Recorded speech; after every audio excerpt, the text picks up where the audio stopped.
Twongeye kubasuhuza abakunzi b'Umugano TV official.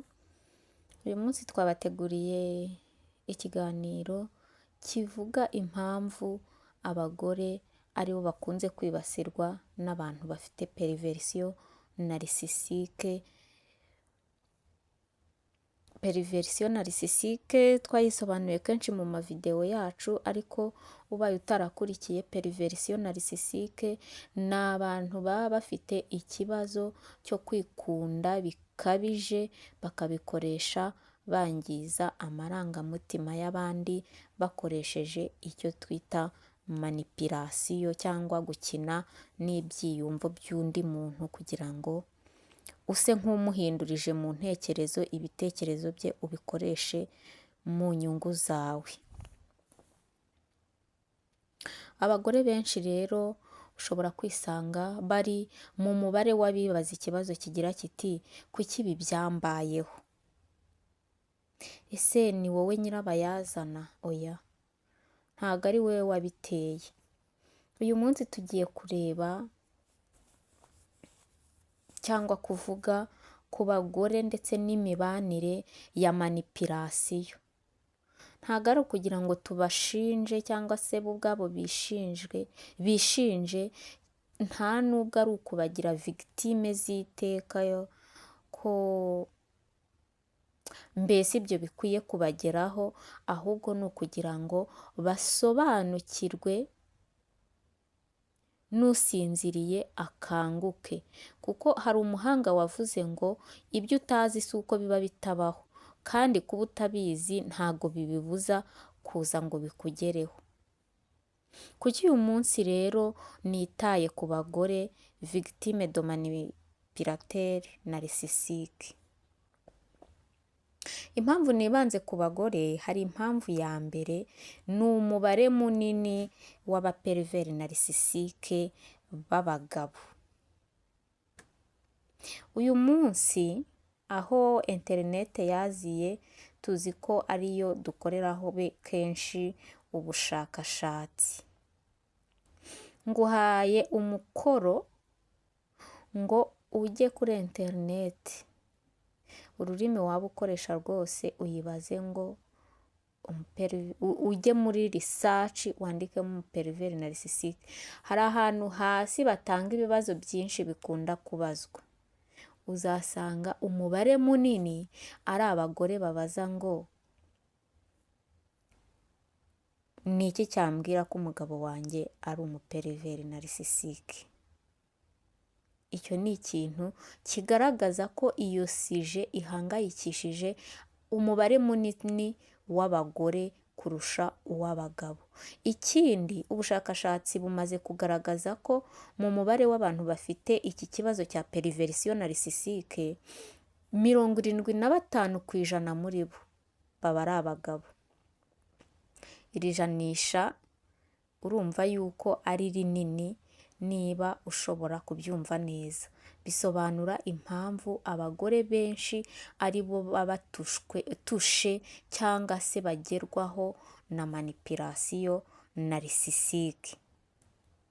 Kuko abo 75% byanga bikunda baba barageze kuri umwe cyangwa ku mubare urenze umwe w'abagore babaye aba victime, bakabisohokamo cyangwa bakaba babirimo. Ikindi cya kabiri ni empathy y'abagore, cyangwa se cya kintu cy'ubumuntu kibera mu mugore. Abagore benshi barangwa no kwita ku bandi, kumva abandi, gukunda guhuza cyangwa se gushaka uburyo babungabunga imibanire yabo n'abandi. Muri rusange umugore azwiho kuba umunyampuhwe, umuntu uca bugufi, wakira byose, cyangwa se mbese ugerageza kugoragoza ibijyanye n'imibanire kugira ngo sosiyete muri rusange n'imiryango bimererwe neza. Ibi rero umupiyeni we abibonamo nk'amahirwe ahubwo ntago iyo ubimugaragarije gutya cyangwa bikubonyeho ubimugaragariza, ntago wabifata nk'urukundo, ahubwo wabifata nka opportunité yo kugira ngo akubyaze umusaruro wagukeneyeho wo kukwegisipuruwata mu marangamutima. Mu gihe muri sosiyete yo muri rusange iyi mico ntago ari mibi, ahubwo iba igamije icyiza, gutuma sosiyete, umuryango ndetse n'igihugu muri rusange, mbese imibanire y'abantu kugira ngo ibe neza. Ariko ku mupiyeni we ntago ariko biba biri, ahubwo nabyita ko aprofitira mu kavuyo, noneho akayuririraho yangiza uwo ayisanganye. Ikindi cya gatatu ni uko hari imico yashyizwemo n'imyemerere ndetse na sosiyete yakuriyemo, cyangwa uburere duhabwa n'imyemerere, wenda nk'amadini. Iki ngiki hari igihe umuntu nzagikoraho ubushakashatsi bwimbitse, turebe ese imyemerere y'idini hari uruhare yaba igira kuri progression ya manipulation narcissistique. Iki kintu nzagikoraho ubushakashatsi, ariko reka ngisimbuke uyu munsi. Ariko uyu munsi turarebaho gato, turebe ukuntu imico dukuriramo, imico twashyizwemo, uburere twahawe ndetse n'imyemerere twakuriyemo, uburyo bigira uruhare kugira ngo umugore abe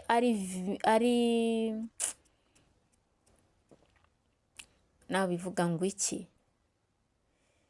abe yoroshye ku buryo ashobora guhura n'iki kibazo cy'abamanipirateri narisisike, mbese kimwegisipoza impamvu ashobora kuba egisipoze icyo iyi mico twakuriyemo, uburere duhabwa na sosiyete twakuriyemo n'imyizerere twakuriyemo uruhare bibigiramo.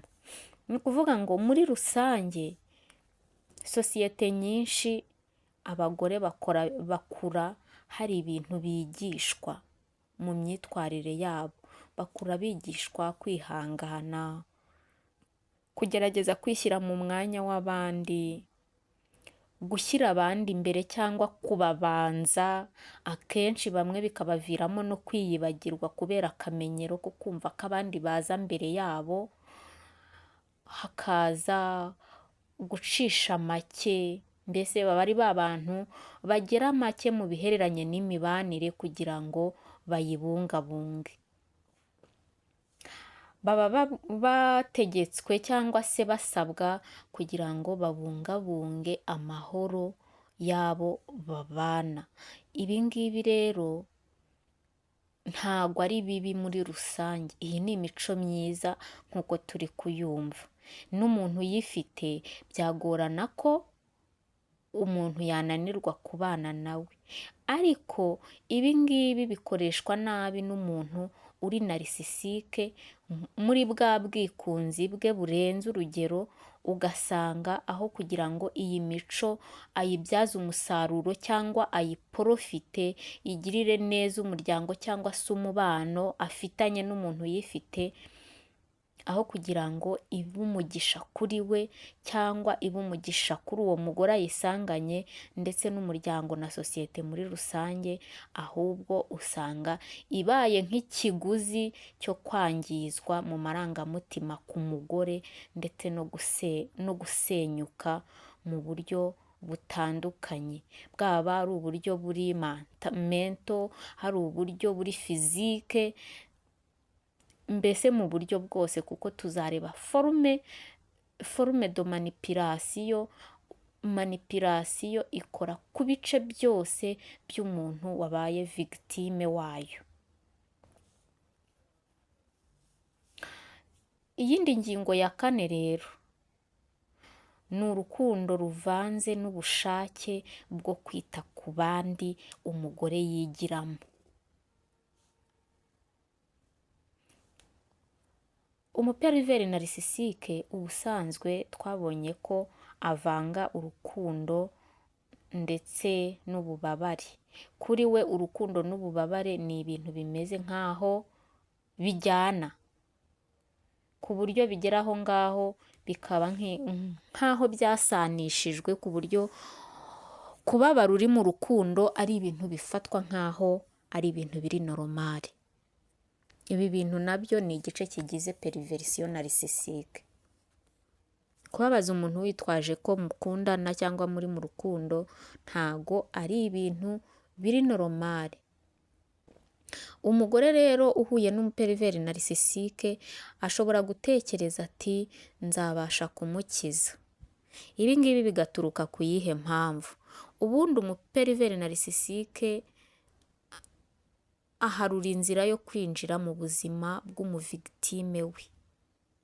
Akenshi yinjirana kumutera impuhwe, avuga ububabare bwe, ibyo yahuye nabyo, yerekana ko vigitime we muri ya periyode nyine ya sedigisiyo na idealizasiyo twabonye, ni hahandi nyine amuhata urukundo, ni naho aba arimo amushyiramo izi ntekerezo zo kumwumvisha ko mbese ni wowe wanjye, ni wowe wanjye, byangendekeye gutya ariko wowe kamemu ndabona ushobora kungirira umumaro, akakwideyariza mu buryo nawe wumva ko uri uw'umumaro mu buzima bwe, ukumva ko ari wowe gisubizo cy'ibibazo yagiye ahura nabyo mu marangamutima, mu mikurire ye, muri domene nyinshi. Muri make ikizima ni uko muri iyo periyode ya idealizasiyo agera ku buryo akumvisha ko uri uw'agaciro muri we, kuri we. Noneho rwa rukundo rwacu rwa kigore ruvanze no gushaka kwita ku bandi, ahangaha aba atangiye kugufata nk'aho uri sibure, ayuririye kuri ya mico myiza wisanganiwe kandi usabwa kugira kandi y'ingenzi. Ahangaha rero iyo umuperiveri narisisike ageze muri ya etape yo kugira ngo akubabaze, atangiye devalorizasiyo, hatangiye mbese bya bindi byose biza atangiye nyine kugutesha agaciro, kukwereka son vrai visage kwa, niho umugore atangira kuvuga ati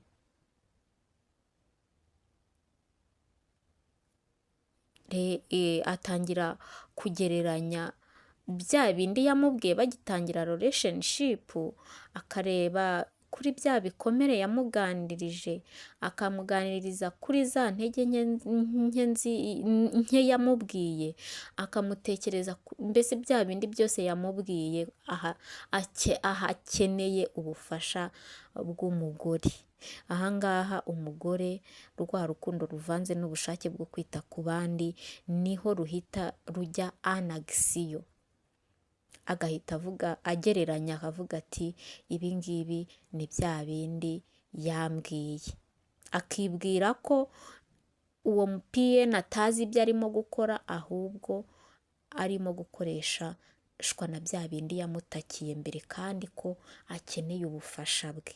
Agahita yibwira ati nimutwara gakeya bizashira, ariko umuperiveri narisisike navuga ko ari nka ya nzoga mu kinyarwanda bajya bavuga ngo iryoha uko ikura. Ku muperiveri narisisike nawe uko akura niko agwiza performance muri manipulasiyo, mbese agenda yevoriwa.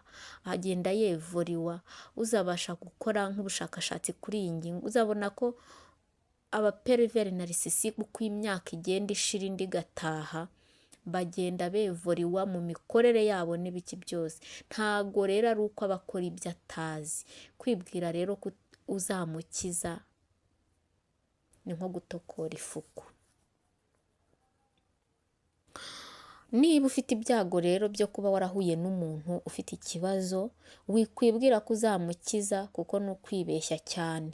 Menya ko kumukiza atari inshingano yawe.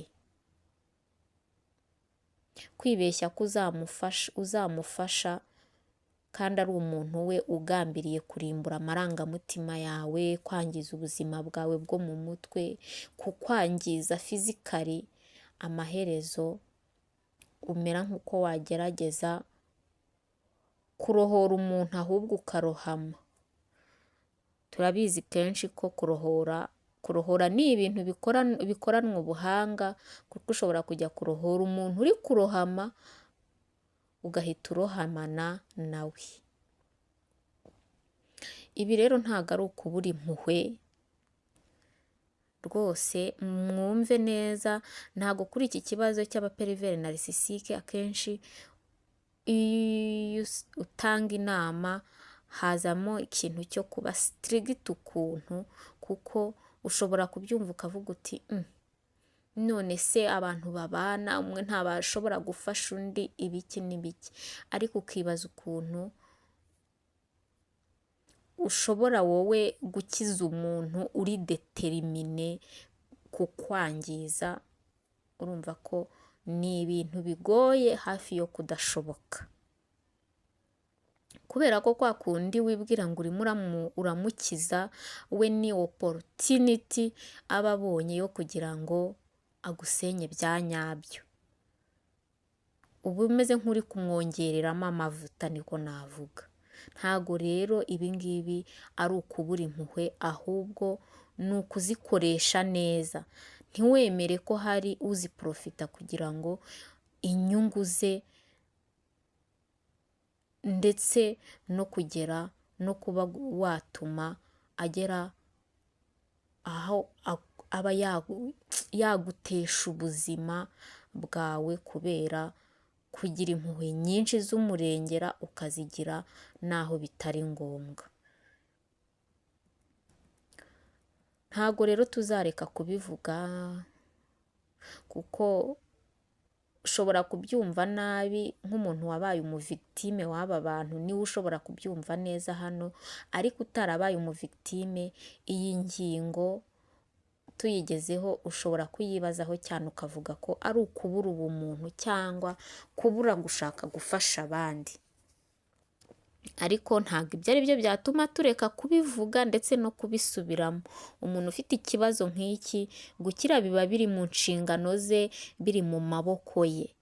Icyo wakora cyose we adafite ubushake bwo gukira, kuko akenshi baba banahakana ko bafite icyo kibazo. Kumukiza rero navuze ngo nta nubwo tuzareka kubivuga, kuba ari nko gutokora ifuku, ntacyo wamufasha, ahubwo ushobora kuzahasigara wowe wagakomeza yishakira indi mihigo, cyangwa abo twakwita abandi ba victime, wowe warahatakaye. Birasaba rero kugira ubwenge. Iyi ngingo ndumva isobanutse neza. Tubonye ingingo nyinshi zigaragara zituma umugore cyangwa umubare munini w'abagore bahura n'iki cyorezo cy'abaperiveri narisisike. Tubonye ko icya mbere, umubare w'abaperiveri narisisike niwo munini ugereranyije n'uw'abagore. Ibyo rero bituma abagore benshi bagerwaho n'iki cyorezo, kuko usanga akenshi umuperiveri narisisike umwe yaragize abavictime barenze umwe. Nicyo gisobanura yuko rero abagore aribo bagerwaho cyane. Icya kabiri twabonye ni empati y'umugore aremanywe, cyangwa se ubumuntu n'ubugiraneza yigiramo. Ibi ngibi umuperiveri narisisike arabiprofita akabyuririramo. Noneho hari n'imico n'imigenzo n'uburere n'imyemerere abagore dutozwa mu gihe turerwa, iyi nayo ibigiramo uruhare. Hari ibyo tuba twemerewe, hari ibyo twigishwa gukora, noneho tukabikoresha mu buryo bw'umurengera umuperiveri narisisike, kuko ntacyo aba afite cyo kubikoresha wabibyaza umusaruro mu nyungu ze. Icya kane ni uko twabonye ko abaperiveri narisisike muri kwa kuvangavanga abagore, babihuza n'urukundo umugore aba yisanganiwe ruvanze no kwita ku bandi, agatekereza yuko rero niba ahuye n'umuperiveri narisisike atangiye kumugirira nabi, bwa bumuntu bwa bushake bwo kugira neza umugore, akibwira ko ashobora kumufasha agakira. Ariko ibyo ngibyo twabonye ko ni nko gutokora ifuku, ntago bishoboka. Gukira k'umuntu biva mu bushake bwe no kumenya ko afite ikibazo kandi ashaka kukivamo. Niba rero uri umugore wahuye na manipulation narisisike, ntago uri umunyantege nke, ntago ugomba kwicira urubanza, ahubwo uri umuntu ufite umutima ukomeye kandi ukwiye ibyiza rwose. Wicika intege zo gushaka ubufasha kuko ntago ari wowe nyirabayazana w'ibyabaye. Tugeze ku musozo rero w'ingingo yacu, mu mavideo azakurikira tuzareba uko umugore ashobora kwiyubakira imipaka cyangwa se icyo twakwita limite zikomeye ku buzima bwe kugira ngo yirinde kugerwaho n'iki kibazo. Navuga ko ari imipaka imufasha kureba kure, ariko ndararika cyane abagabo muri video yacu itaha, mbere yuko tugera ku kubaka imipaka, ndashaka ko tuzavuga no ku bagabo baba victime y'abagore bari periveri narisisike, kuko nabo iyi manipulation ibageraho. Video itaha rero ni iyabo, mbere yuko tugera kuri iyo mipaka y'ubwirinzi abantu bari susceptible yo kugerwaho n'iki kibazo bashobora kwiyubakira kugira ngo birinde. Tugeze ku musozo rero, turabakunda cyane abakomeza kudukurikira kuri iyi chaîne yacu y'Umugano TV officiel. Ni iby'igikundiro cyane, mujye mukomeza mudukurikire, musige subscribe, musige like, kandi mutugezeho n'ibitekerezo byanyu. Twababwiye ko n'ubuhamya tubwakira, kandi nimero yo kudukontaktaho tuba twayishyize muri description cyangwa twayigaragaje kuri video yacu. Nk'uko bisanzwe rero, intego y'Umugano TV official ni ukumenya, gukira ndetse no kubaho neza. Mubeho neza, naho ubutaha. Murakoze cyane, turabakunda.